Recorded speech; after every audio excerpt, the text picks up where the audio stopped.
Hi all. இன்னைக்கு நம்ம மென்சுரேஷனில் கேட்ட ஒரு ப்ரீவியஸ் இயர் கொஷின் பார்க்கலாம். ஸோ கோலத்துடைய கன அளவை பேஸ் பண்ணி கொடுத்துருக்காங்க.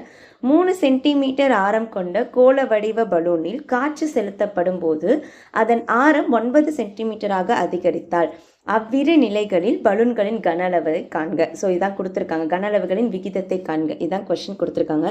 சரி, நல்லா தெரிஞ்சுக்கோங்க. நமக்கு 2 வடிவத்துடைய ஆரம் கொடுத்துட்டு அதுலேருந்து கன அளவு கேட்டாங்க அப்படின்னா நம்ம ஜஸ்ட் இந்த ஆரத்தை என்ன பண்ணிக்கிட்டா போதும், கியூப் பண்ணிக்கிட்டா போதும். ஓகேங்களா? ஸோ இது வந்து ஒரு ஷார்ட்கட்டு. ஓகே, ஸோ என்ன கொடுத்துருக்காங்க, 3 சென்டிமீட்டர் ஆரம் கொண்ட கோள வடிவ பலூன் போட்டுட்டேன். எத்தனை சென்டிமீட்டராக மாறுது, 9 சென்டிமீட்டராக மாறுது. கரெக்டாக? அப்போ இதை வந்து நம்ம வந்து சிம்பிளிஃபை பண்ணோம் அப்படின்னா அதோடைய விகிதம்ங்கிறது 1:3 இருக்கும். அப்போ 1:3ங்கிற ஆரத்துடைய விகிதத்தை கொண்ட கோலத்தோட கன அளவோட விகிதம் கேட்குறாங்க. நான் ஜஸ்ட் என்ன பண்ணிடுவேன், அதை கியூப் பண்ணிடுவேன். ஸோ 1 கியூப் பண்ணால் 1, 3 கியூப் பண்ணால் 27. So the answer is 1:27.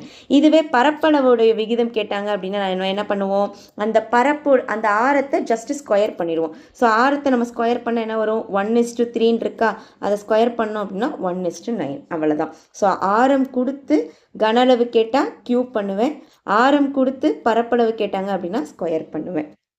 ஓகேங்களா? ஸோ இந்த மாதிரி மென்சுரேஷன்லேருந்து நிறைய கொஷின்ஸ் கேட்பாங்க. இதுக்கான நார்மல் மெத்தடுங்கிறத நம்ம இன்னொரு வீடியோவில் பார்க்கலாம். தேங்க்யூ.